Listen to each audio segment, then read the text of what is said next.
let's switch over to the final then. So let's just talk briefly about Pakistan's journey through to the final. Losses against India and Zimbabwe almost put them out of the World Cup very early on. They had that very big win over South Africa, and then obviously the South African shock loss to Netherlands allowed Pakistan through to the semi-finals. I don't think anybody quite believed waking up to those results on sort of the last second last day of the sort of league competition. And then obviously in the semi-final, it seemed like we were in complete control throughout the whole match, a complete dismantling of the New Zealand team. And we reached our third T20 final since 2009. Second one since we haven't been in a final since 2009, but it's our third one. We've been in 2 semi-finals. But not a final. Exactly. And England, on the other hand, they started off pretty easily against Afghanistan, but then had that shock defeat to Ireland in that rain-affected match. They all seem to lose one match in that sort of fashion. An abandoned match against Australia meant that England had to beat New Zealand, which they did. And in their semi-final, obviously, they probably put out their best performance of the whole tournament, if not the best performance from a batting team all tournament. And it's England's third final too. And interestingly, both teams are going for their second championship. I mean, who do you think is coming into this with the most momentum? I think you've got to say Pakistan, because just the way they've had that uplift. First 2 games, as you said, most of us in the group, I think maybe 99% would have thought that's it, it's done. Yeah. Probably, And then I think that South Africa game gave a lot of momentum.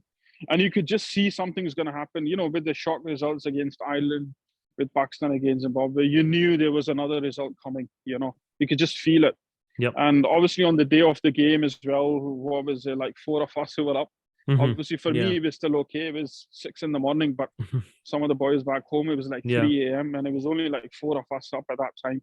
Because most of us would have thought we probably need to concentrate the second game. There's more chances of Zimbabwe maybe pulling off a result against India.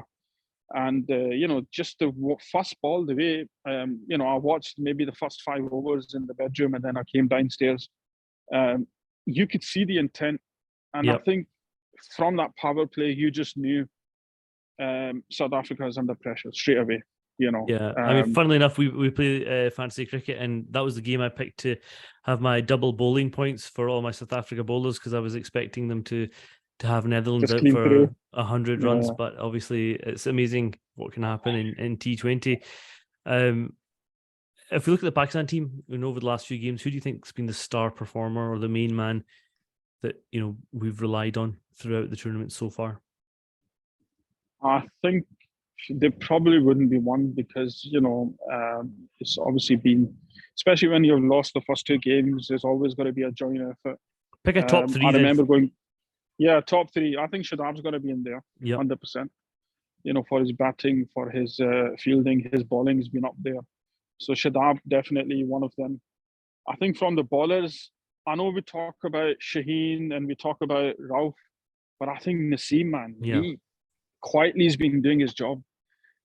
Start of the inning, back end of the inning, okay, fine, he's maybe not picked up too many wickets, but I think his economy is probably got to be one of the best between all the bowlers, 100%.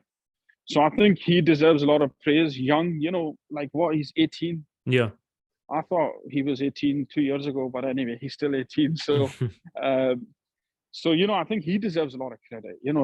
For an 18-year-old playing in his first World Cup, and to play with that maturity, man, it's unbelievable. Yeah, and I think. Yeah. Sorry. And third, I think the final one might be a bit controversial, but I think it's a toss-up between Shan Masood and Iftikhar. Yeah. We've been against Iftikhar for a lot, obviously criticizing his age, how long does it take when he comes in. And you got to remember, there's been, maybe it was a losing cause against, obviously, India and I think another inning as well. But I think the way he's came in, and he could see there's pressure building on Baba. Yeah. Right? So I think he's played kind of a Misbah role when Misbah initially came into the team. He's probably one of the senior guys we've got in there. So I think he's kind of took that responsibility on, where he's kind of, in the back. Obviously, we don't know what happens in the dressing room. Yeah. But I think it's between him and Shan Masood. Shan Masood, again, a lot of people criticizing, doesn't deserve a chance. He came into the England series, and I thought they only brought him in as like maybe somebody who speaks good English and can gel with the English players. Mm-hmm. I think he had a disaster of series against England. Yeah. Went over to New Zealand. Couple of first games didn't perform. I think last game or second last game, he scored a 50. And I think since then, he's kind of played, and I've always seen Shan Masood being a player like David Milan, what England had, because somebody who comes in, need a couple of balls to get going, and then afterwards he would always give you that a good strike rate, at the end when the so I think the third one is probably between Shan Masood and Iftikhar, but I think my other two choices definitely Shadab and Naseem Shah.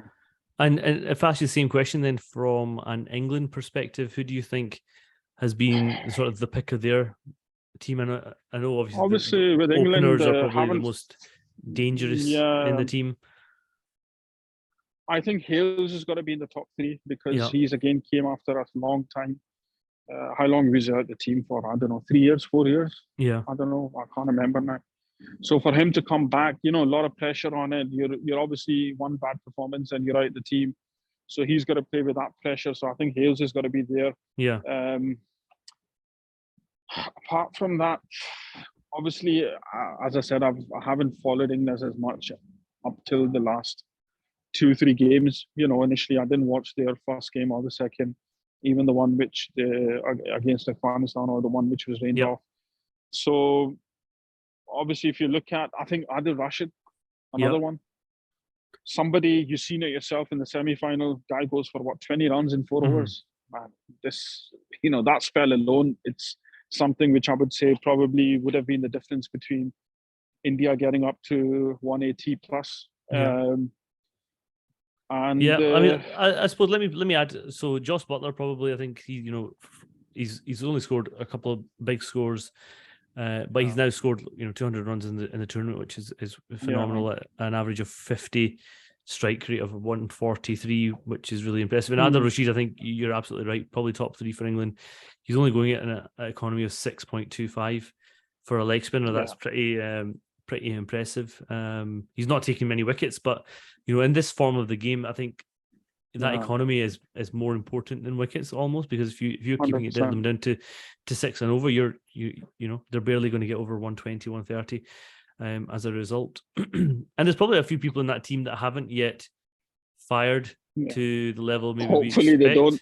Hopefully they don't, and maybe they leave it till the next game after that. But like Ben Stokes, for example, his bowling's been really good. He's not really fired with a bat. Liam Livingston, we know. Obviously, Moeen Ali is another one. Obviously, Moeen Ali, I want to talk. Exactly. I want to talk about Moeen a little bit later. But I mean, Stokes and Livingston, there's two guys there that in the middle order that could score heavily, can hit the ball a mile. I think Brooks is another one. I can't remember any innings sticking out from Brooks in any of them. No, and interestingly, he scored really well against Pakistan in the series just before the World Cup. In that 7-game series. I think him and Salt.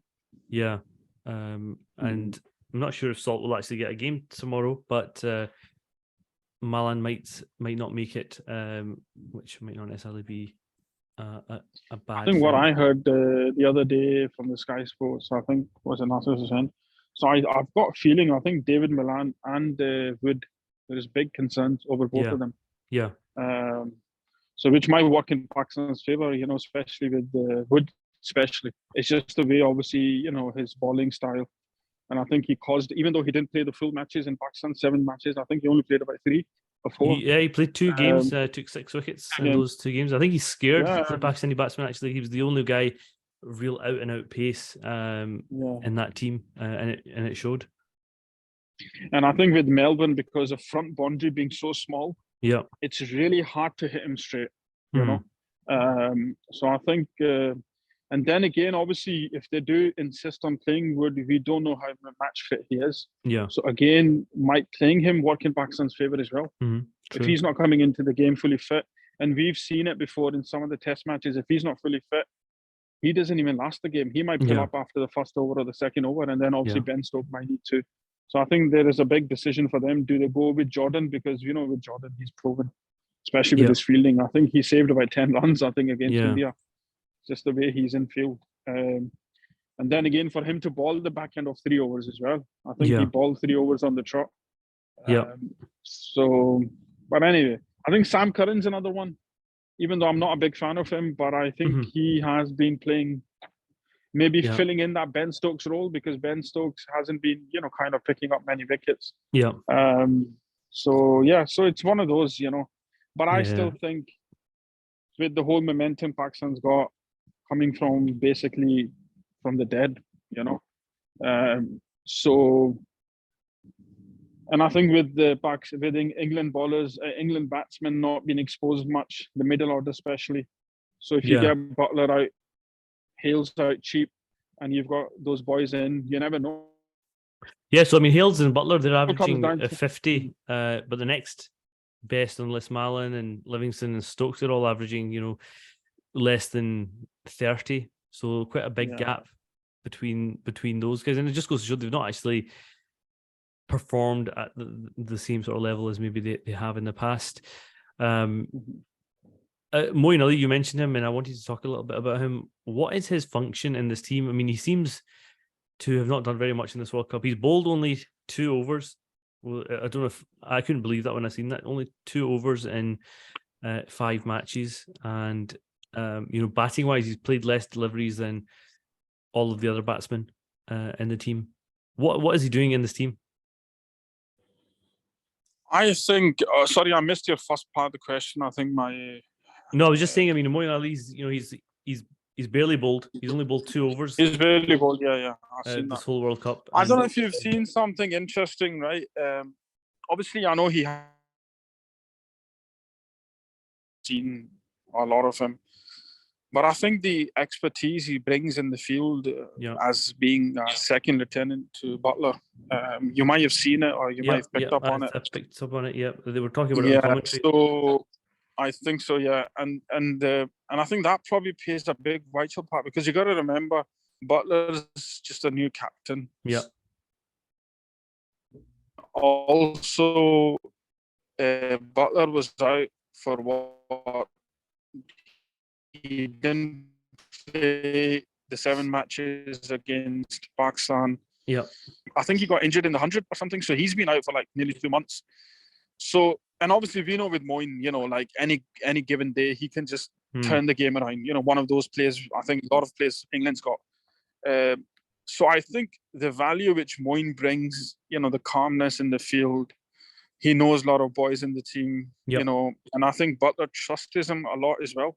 I think, like with obviously sometimes you might have seen Moeen is changing the field, doing field placements. So I think that's something which as being more valuable, what Moeen brings to the team right now.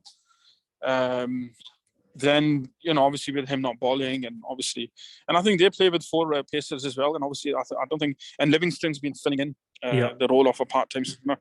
So maybe they've not had that kind of need for Moeen, but you never know. Obviously, maybe against Pakistan, they might give Moeen a few more overs. We just don't know how the things will pan out. But I think what England team look at Moeen is maybe his other leadership skills being more important to the team right now. Maybe if the Butler was captain for 2 years, it would have been a different story. But because I think Butler's new as well, so maybe he probably needs that support as well. And probably Moeen is, I would say, after Stokes, is probably the most senior player in the team. Probably in that core senior player skill group. So I think that's why Moeen is probably in the team at the moment. Yeah. And what about the English spinners generally? I mean, you've got Adil Rashid and Liam Livingston. Moeen Ali not obviously bowled much. How do they compare, you think, against the Pakistani duo of Nawaz and Shadab? Again, obviously, we can have the same question about Nawaz. We haven't seen him much bowling. Obviously, India game. Then after that, I don't think so. He bowled against South Africa. I don't think he bowled against Bangladesh. against New Zealand. I think they gave him 2 overs where he picked up one of the important wickets. So I think if you're looking at comparison overall, if you're not looking at the World Cup itself, then I would say probably our pair is much more ahead. But if you're just purely looking at the World Cup now, especially Nawaz, I think Nawaz is probably slightly on the weaker side because he's not been bowling much. And maybe I read one of the interviews, I think like after the India and the Zimbabwe game, that thing was still on him for like 3-4 days. Yeah. Until Pakistan didn't win against South Africa, he didn't get off that mindset, thinking, oh shit, I could have won against India if I would have bowled here and there. Yeah. Or if I would have just cleared one boundary, we could have won against Zimbabwe. And that plays a lot, especially when you've been in a situation twice back to back. So I think they've managed him well, rather than typically a few years back, what would have you seen from Pakistan management? Drop him. And then the guy's gone, the confidence gone, he's away for 2 years, you don't even know where the hell he's gone. So I think they've played him very well, they've managed that very well. Okay, fine, they probably haven't given him enough overs during the match, but I think playing him those games was very key to bring his confidence back. And I think we've seen that against New Zealand, how he bowled the 2 or 3 overs he bowled. Yeah, he seems like a guy that can come on and bowl whenever you want him to bowl. He doesn't necessarily need the match practice or the bowling practice that some other spinners do. I suppose being an off spinner, it's a little bit easier. And that's why I think these 2 players are more important, because let's say, for example, if things don't go to plan in the power play against England, we can rely on one of them to do something different, whether it be Nawaz or whether it be Shadab. If on the other hand, something is not going good for England in the power play and Pakistan is all over them, I don't think Butler would have the same confidence of giving an over to Livingston or Rashid in the power play. So that's a big difference, With us, we do have that confidence. If we do give the over to Nawaz in the power play, he can maybe turn things around. Yeah, a quick word on Jos Buttler. There's been quite a bit of debate on, whether he belongs at that world-class level as a batsman in our cricket group. What do you have to say? I think not until he's won something himself as a captain. Okay. So I wouldn't still put him in the world-class level yet, because remember, he's only been proven at the white ball format. In world eyes, you're not a world-class player until you've done it in all 3 formats, especially the test match. If you look at some of the current greats, or you can say world-class, sorry, Shaheen, you're breaking up. Kohli. Sorry, your network's just starting to break up. I don't know obviously, we've got Smith, but he's been a bit off on downfall. Yeah. Sorry, I think it might be my network. So what I was saying would be considered as world class or top class. Yeah. I think he needs to do in the red ball. I don't know if he ever will make a comeback to test matches. I don't think so. I don't know. So the only way for him to stamp his authority would be to either win one of the T20 World Cup or the ODI World Cups. Well, he's certainly got a chance in the next couple of days. Let's move on to the sort of Pakistan batting lineup. I mean, we've got an opening pair that obviously, did not or have not scored heavily in the tournament up until very recently, where they both made runs against New Zealand. But playing against England is something that both Babar and Rizwan love to do. In the last couple of years alone, Babar averages 50 and Rizwan 70. And importantly, both have a strike rate of around 140 to 145.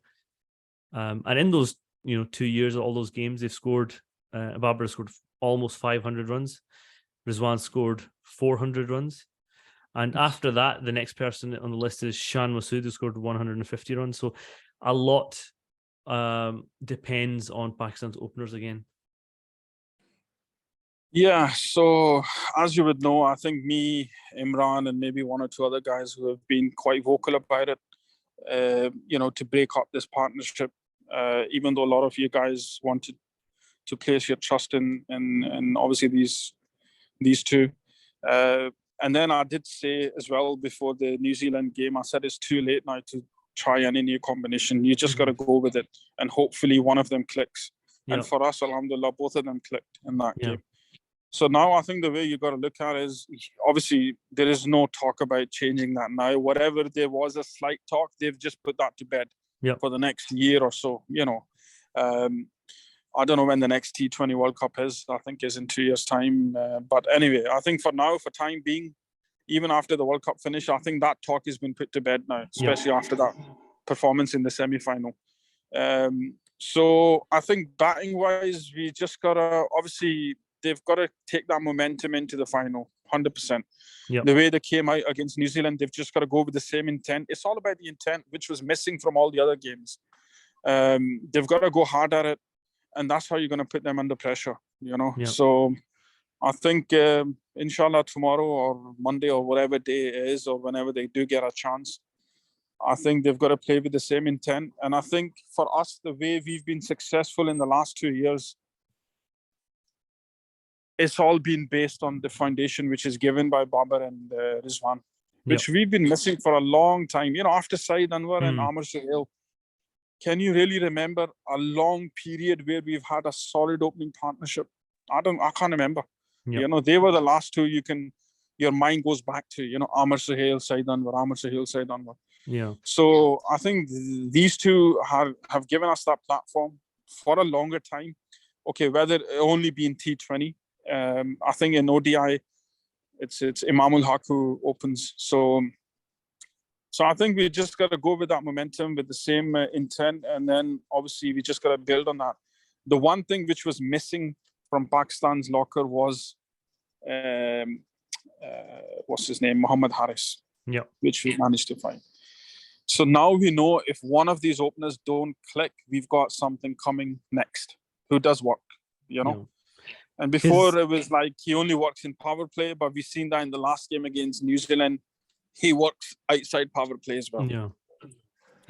Khizr, welcome. Thank you for joining. Welcome. Apologies for being late. I had a bit of car trouble in the family. No problem. We just started talking about the Pakistani openers and how, although they've not scored heavily throughout the tournament, they've just come into a little bit of form in the last game or so, and they love playing England. I was just saying over the last 2 years, both of them, average well over 50. The strike rates are 140 and 145. They scored 500 plus runs. A great opening pair. Best opening pair in the format, and unfortunately, the Pakistan fans have little patience and a short memory and forget that often. So, when there was calls to split these guys up and make drastic changes, people go through bad patches, even now there's still doubt over their strike rates and stuff, but end of the day, they win you games. And, you can go gun-ho or you can kind of go towards a target. I think Pakistan maybe sometimes go a bit too defensive and try and make it up in the last few overs, but I don't think we can do that. But certainly the right combination. This World Cup's been a bit different because it's not been about just coming in and clearing the boundaries, and especially the final, the dimensions of the MCG are going to make it that you're going to have to play smart cricket. You're going to have to play in the areas, and these two run very well between the wickets. Those kind of things are going to be key. Yes, I still think we need to be at 50 or thereabouts after the power play. And the main thing is, I think what we'll see is that there is going to be a bit of a fluid batting lineup, because if Rizwan gets out, then we'll see Mohammed Haris come in, and if Babar gets out, we'll see Shan Masood come in. So I think that's the approach that they're going to take. They're going to bat in pairs and try, and hopefully, the Shadab and the likes of these guys don't need to come in until the last 6-7 overs. Because yes, although the middle order has performed, it is still our strengths. We're going to have to hope that they come off. I mean, we were also talking a little bit about, who our key player has been. Can you give me a top 3 of Pakistan's top performing players over the tournament so far? Well, I think if you look at who's had the most impact at the key times, your number of games played is probably Shadab, and that's not just for Pakistan. That's overall in the World Cup. I think he's been one of the gun players throughout the World Cup, and if he has anywhere near a semi-decent final, he's in line for player of the tournament for me. Because it's not always about getting 70, 80s or 100 or getting 5 wickets. It's about changing the momentum of a game. The catch he took, the run out, the run out was key in how the momentum we took into the rest of the semi. That run out set the tone. And something like that. And I think he mentioned it in an interview. A run out or a catch can lift the morale of a team, and it can make the difference for the rest of that innings. Shaheen, what are the battles that you're looking forward to tomorrow? Where's the key for the match? I think for me, it's always got to be the up front, Shaheen. How he comes up against the openers. I think that's got to be a key battle. And then also in the middle overs, obviously, Hai Shadab, as Khizr's mentioned, he has been our probably star performer. He's always picked his moments, whether it be those double wickets, that run out, you can name few at least.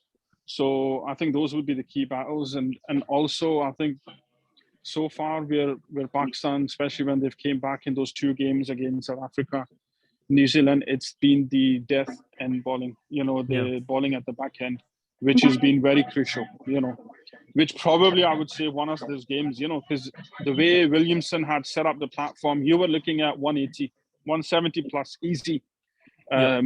So I think those are the key battles which Pakistan needs to win, how they come up front. Obviously, Indian bowling attack and Pakistan bowling attack, big difference. So I'm hoping, inshallah, it won't be the same disaster in the power play, and Pakistan, as I mentioned earlier, they've not just got one option. There's one option after another. Shaheen and Naseem doesn't work, bring Wasim on and Rauf, give them an over. If that doesn't work, bring one of the spinners on. So I'm sure, obviously, that battle will be key. And obviously at the back end of the inning as well. And we know, obviously, England with Ben Stokes, with Moeen Ali, Livingston, Brooks, they can easily take the game away from you. You think you've done your job, come up to the 15th over and it's like 110, 120. And you think you can probably close them out for 160 max. And the way they can take the game away, you could be looking at 180, 90, So I think that's obviously another one where that's if Pakistan balls first. But if Pakistan's batting first, I think Khizr's already touched on that. We've got to play in pairs. We've got to basically understand the game of how the other batsman is playing. And I think it really clicked in the New Zealand game, especially up top with the openers. Inshallah, that carries into the next match. And I think the jigsaw which was missing was Mohammad Haris. Now we've got that up our sleeve. If something doesn't go right up top, we know he's coming in next and he can obviously have that impact. And obviously to finish off. One thing I will say on that, Shaheen, is that somebody who plays like that is not going to come off every day. So let's not give him pelters if he doesn't come off in the final. If he does, it'll make a big difference. But something that everyone's observed about the way India and New Zealand went about that semi-final is that they did not have the balls to go hardest.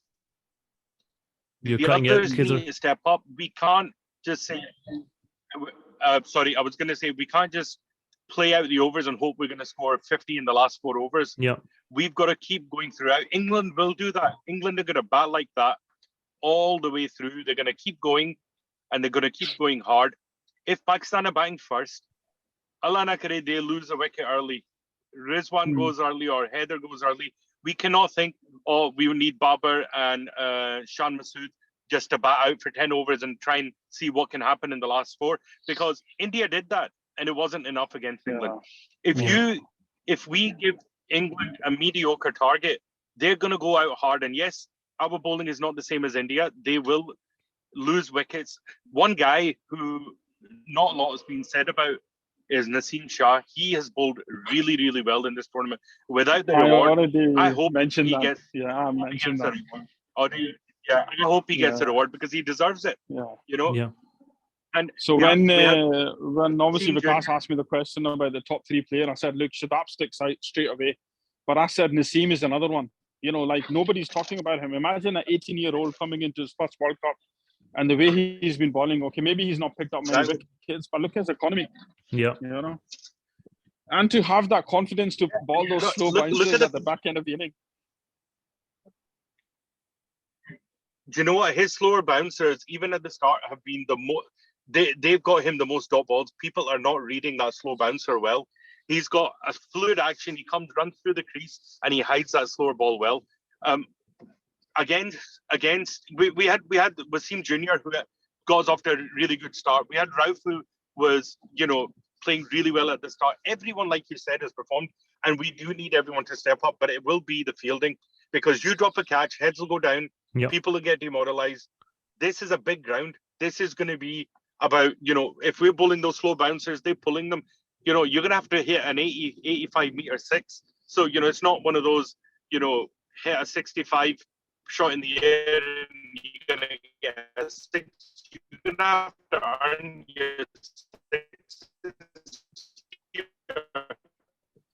You're cutting out there just because, but let me just follow up on the fielding point. The run-outs, these are going to be key in this.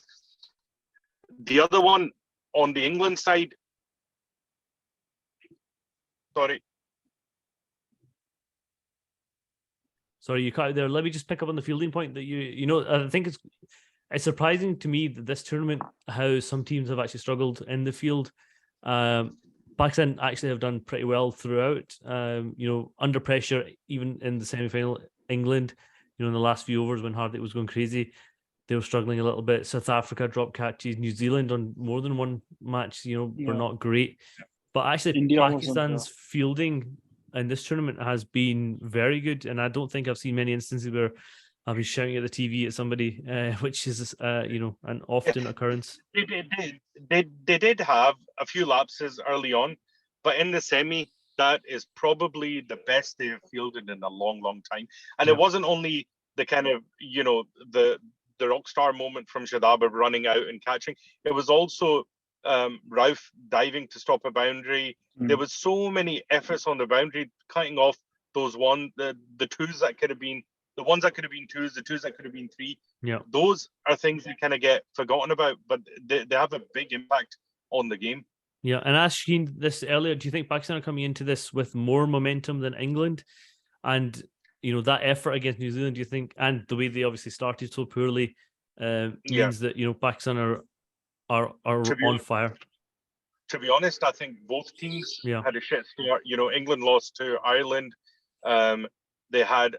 And their first 2 games were not inspiring. Neither were Pakistan's. They both had very convincing wins in the semis. Pakistan, obviously, we can talk about lucky to be there, but both teams didn't start well.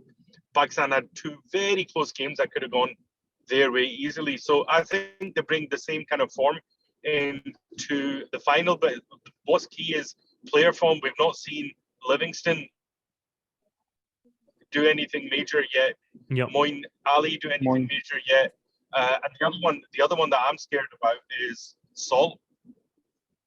He's a guy who knows the Pakistan attack because he's played PSL, and he one that if he gets going, he could cause us a lot of problem because he's an unusual player. He's not going to, play to the areas that you've set in the field. So I think he's another one that we need to worry about. So it's good. Look, we talk about the best batting lineup against the best bowling lineup, but I think that's a bit too simplified.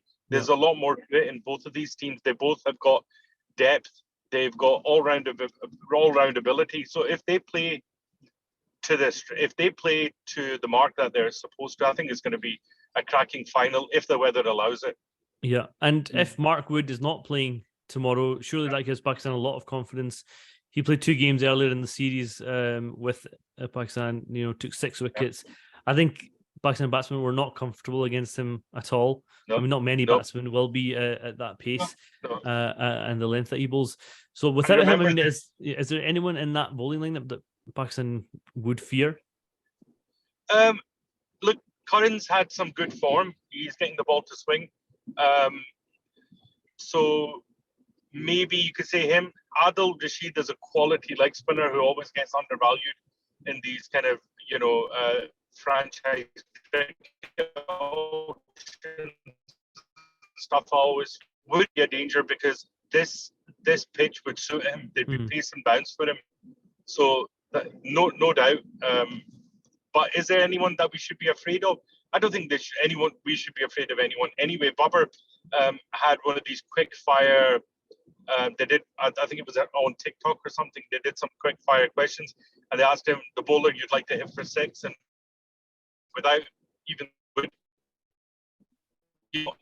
even if he's playing, they need to try and put him off his game. And remember that did happen early in this World Cup. His first spell, he got taken for a few because he got excited by the bounce as well, and the ball was flying over third man and fine leg. So pace and bounce is fine, but if you've got quality players, and I know we've got the plastic fans like Emmy in our WhatsApp group will question the Babar's ability against the likes of Wood, but he's a quality player, and I'm sure as a quality player he'd want to be playing against the best and proving it, and he's done it before against the best quicks in the world. So yeah, if he's playing, bring him on, bring anyone on. I think this is a final. It's going to be whoever takes the best mental attitude into that game to allow, because we know everyone can play. It's going to be, can you play in that situation of a World Cup final? Yeah. Shaheen, in the last couple of minutes that we've got, tell me how tomorrow's match is going to play out, assuming the rain does not hamper us all. You're on mute. Sorry. Yeah. Can you hear me now? Yep. I was on mute, and plus I've got 2% battery, so I'll make it quick. So I think it all depends on the weather. I think we've been discussing it earlier on as well. So I think toss will be crucial. Again, we don't know if there will be a game starting on, well, obviously how they're going to do it tomorrow. We'll only know that tomorrow, depending on how many overs does that game go into the next day. So I think all that planning goes out of the window, to be honest with you. You can't, for Pakistan team, or even England as well, they can't plan, because you just don't know how things are going to work out. Would they have few overs tomorrow? Would tomorrow will be a write-off totally, and then they come into Monday and play a few overs there? So I think we can only discuss this after the toss, how Pakistan needs to approach that game. But as I said, I think a lot of commentators have been talking about it, even the players itself, they've been talking about it, that you just got to be relaxed as a player. I think even as fans as well, we need to be relaxed. There's no point thinking so many things in your head. What's going to happen, what's not going to happen. Just inshallah tomorrow, look, from where we were and from where we are right now, look, I think, maybe destiny, whatever the people want to say, Kismat, Muqaddar, all these words flying around. So I think for tomorrow is one game where I'm not even going to concentrate on much, let it be, just see what happens in the morning. And then after the toss, depending on how many overs they're going to be, you never know if it's a shortened game. That's another good question. If, let's say, for example, they play a 10-over game, or whether it be less, whatever, I don't know. Or if Pakistan's chasing, do they then reshuffle up the batting order? How do they approach that game then? Do they still go with the same lineup? Do they send then Haris up? We just don't know yet how the weather is going to play up and how that's going to affect the overall planning. So I think for me, it's just we see what happens tomorrow, inshallah. Khizar, imagine we're sitting here one day after the World Cup final. Tell me how the World Cup final played out. So Pakistan won the toss and they chose to bowl. Hales made some runs. Livingston made some runs. Shaheen, Naseem, and Shadab took the wickets. Babar scored the runs. And he lifted the World Cup, but he wasn't building a cancer hospital, so he just thanked his team, and we celebrated after. Amazing. And then we start discussing in the group who's going to India next year for the 50-over World Cup. Because our planning's got to start now. Yeah. That's right. But you know what we'll do? We'll keep the same team till maybe the week before, and then bring then in we'll some talk players about to change it during the tournament. That's it. That sounds like Pakistan cricket for us. I think from all of us, good luck to Pakistan tomorrow and or Monday. Hopefully we do get a game in and it is the right result for us all. Thank you very much for your time, Shaheen and Khizr. I appreciate it. Hopefully we'll speak again straight after the World Cup final. Okay. Thank Take care. Assalamu alaikum. Good luck tomorrow. Bye.